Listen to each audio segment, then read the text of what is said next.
Now, the table is always hot with current events and social issues, but sometimes the heat can get a little intense. Let's turn the temp down, take a breather, and get into this week's topic cooldown. Andre, what do you have for us this week? So I wanted to ask you, Daquon, are boundaries necessary in every aspect of your life? Yes, next question. Now, if y'all know me, y'all know I am a boundaries person. Boundaries are so important to me, and they should be so important to you because you need to establish boundaries. If there's one thing I've learned from everything that I've done in my life, it's that you need to establish boundaries. Even thinking about this burnout conversation that we had before, establishing boundaries, establishing, okay, after 5 p.m., nothing work related. Do not call me, do Mhm. not text me. This is my hard boundary that I'm going to keep. When it comes to your friends, creating boundaries on what you can handle at a certain time. Do you want to be their therapist friend? Can you be that all the time? No. You have to set your boundaries of what you can handle at a certain time and how much you can handle it, because when you don't have boundaries, you get ran over really quickly. People will come with different tasks for you and you just have to accept them. People will put their burdens on you. People will, you know, trauma dump and all of these different things because you don't have those boundaries. Now, I know it's very hard to set boundaries for certain people, but it's definitely a skill that I highly encourage building because it will truly change your life because it is so important. And I know that, a lot of times people think about setting boundaries as being, rude or not caring about somebody or even burning a bridge. But let's think about this whole burning bridge phrase, because if we look at the origins of the phrase, burning bridges was a military phrase when they were talking about don't burn bridges for your retreat. And so I think of a boundary Mm. as a bridge. You can step behind that bridge and be like, all right, you are over there, I am over here. You can pull up the drawbridge, that's my boundary. You can let that boundary go down a little bit and be like, you know what? We can have a little bit more interaction. But a boundary is there for you to retreat towards and be like, you know what? I can't right now. I want to hang out with you. I'm your friend, whatever, but I just don't have the mental energy. I know you're going through a hard time, but I'm also going through a hard time, so I can't hear what that is. Or I don't have the energy to really give to a certain project. And all of these different examples in life is a reason to have boundaries and being able to establish strong boundaries. And once you're able to establish boundaries in the first place, it gets a lot easier to relax them a little bit versus having super relaxed boundaries and then all of a sudden trying to get these strict boundaries in place. Yeah, I agree. I think that boundaries are necessary in every aspect of your life for a multitude of reasons, but the main one is to protect your overall well-being. Um, there was a quote I heard, but I can't remember who said it. But it goes something like, boundaries aren't for other people. They're for yourself. It's up to you to decide the proper recourse for if someone crosses a boundary.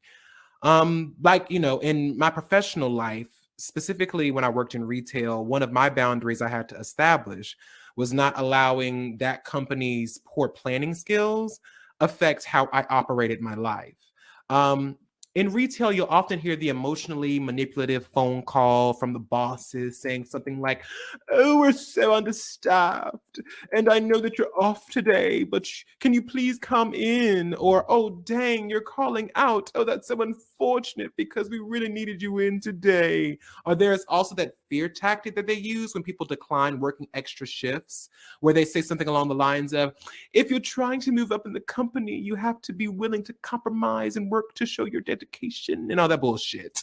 You're not being a Um, team player right now. Bullshit. Yeah, I'm not. You're not a team player. Like, girl, shut the fuck up.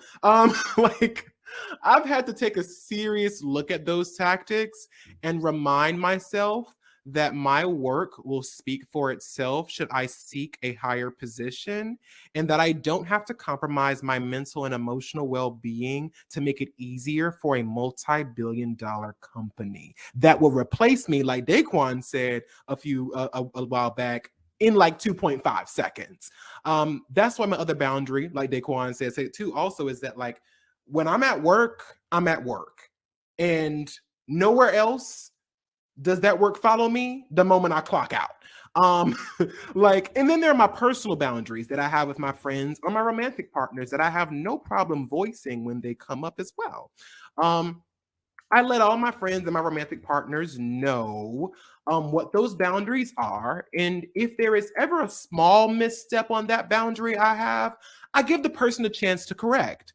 Now, if no corrections are made, or if it was more than just a misstep, then I evaluate the status of our relationship and whether or not I would like to end or continue it. And if I decide we could move forward with our relationship, then I'll look at ways to navigate that relationship without putting one of my boundaries at risk in the process. I think, for me, I know what you were saying a little bit, and I kind of get it, but I think that, when it comes to like those boundaries, I don't think that you have to let them down if you don't want to. Like, I think that that's definitely a personal choice. I think that's what you were trying to say too. Absolutely. But like, yeah, but I think that, there are some boundaries where you're like, no, bitch, this is the boundary, period. Like, there is no going back. There is no, you can cross it at some point when you feel like, no, bitch, I said fucking no. I said what I said. But yeah, I think that, boundaries are always for you. They're always to protect yourself. And if anyone is crossing those boundaries, if anyone is stepping over them, it is your job to say, hey, pause, no ma'am. No ma'am. And also know that block button is free. Oh, that block button, my BFF is the block button, because nobody is obligated to me. Even my job, we're in a contract. I work these hours. You pay me this. That's all. You're not obligated for me when I'm taking my time off, when I'm trying to enjoy myself, when I'm off the clock. Nobody is obligated to me but me. So if you aren't respecting my boundaries, you can catch this block. You will see do not disturb be turned on. You're not going to hear from me. It already takes long enough for me to reply, but when you're breaking my boundaries, you're not getting a reply at all. Absolutely. I think that one of those things too, like I learned to stop when I was working in retail, bitch. I was like, I'm not picking up this phone. And when I see that, I'm like, I'm not answering this phone. Why would I do that? Why would I do that? Girl, it's my day off. It's my day off. I'm off. Or like there was one time where I think one of my bosses had texted me and they were like, I know you're on vacation, but I'm like, why is there anything else to say? I'm on vacation. Stop right there. You didn't have to say. Have a good vacation. I hope you're having a great vacation. Thank you. Because if you know I'm on vacation, you know I'm not coming into work. So I don't know why you even thought to ask. Well, I didn't even respond. I was like, bitch, the fuck? I deleted that fucking message. So I'm like, oh, vacation. I'm on vacation. But I'm on vacation. I'll see you when I see you. Quote, what Stewie said? Oh, poor planning on your part. Your part constitute an emergency on mine. Now, so many children grow up never knowing the full scope of what their culture has contributed to society and history. So it's time for a change. Let's take a pause, rewind, and remind the world just how we did that. From articles written on history.com and senate.gov, we learn about Hiram Revels of Mississippi, who became the first African-American senator in 1870. Born in North Carolina in 1827, Revels attended Knox College in Illinois and later served as a minister in the African Methodist Episcopal Church in Baltimore, Maryland. He raised 2 Black regiments during the Civil War and fought at the Battle of Vicksburg in Mississippi. The Mississippi State Legislature sent him to fill a vacancy in the U.S. Senate during Reconstruction, and he quickly became an outspoken opponent of racial segregation. Revels resigned from the Senate after a year to accept the presidency of Alcorn Agricultural and Mechanical College, located in in Claiborne County, Mississippi. He also served as an instructor in philosophy. This position at the historically Black Alcorn allowed rebels to directly participate in the intellectual enrichment of African Americans, a cause for which he fought for while serving in the Senate. Period. Black first, Black Black first. first, Black excellence, Black education, Black intellectual enrichment. I can go on forever, but you did that.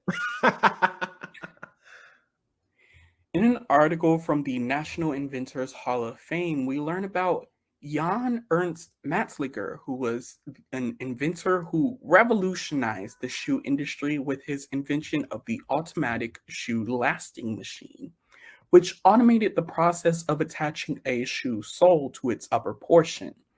The self-educated inventor immigrated to the United States at the age of 20, where he worked as a shoe stitching machine operator in Lynn, Massachusetts.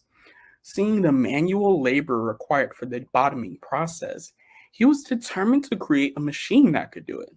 Using reference books and secondhand drafting tools, he spent his free time building a prototype using wooden cigar boxes, elastic, and wire.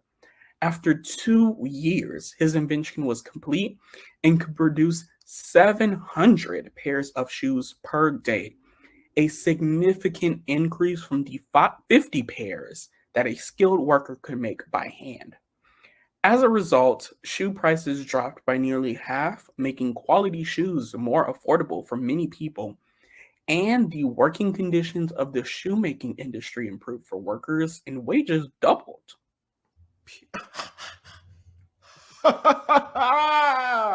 We Black stay people innovating. stay Black innovating. people. I think the biggest thing is like you think about something like shoes. We all wear shoes, and we don't think about how it came to be that we can, actually afford shoes. Because shoes used to be expensive. Only the Yeah. upper class could wear shoes. But Yeah, Black I people, agree. I think it's just amazing to see how much we is shutting shit the fuck down, baby. in Like every industry. every one of them. We're everywhere, but you can't get rid of us. You can't get rid of me, bitch. I'm not going nowhere. Now, as always, thank you all so much for watching and keep the conversation going down in the comment box below. Don't forget to give this video a thumbs up. And if you are listening to us on our podcast, please rate and review on whatever platform you're using. You can also follow our podcast on Instagram and TikTok at the Melanin Margin for updates of new content. And if you'd like to follow each of us, our handles are at Daquon MUE. And at Andre Talks a Lot. Now, we will see you all next time on the Melanin Margin, where our goal is always to bring the marginalized to the spotlight in any way we can. Goodbye now.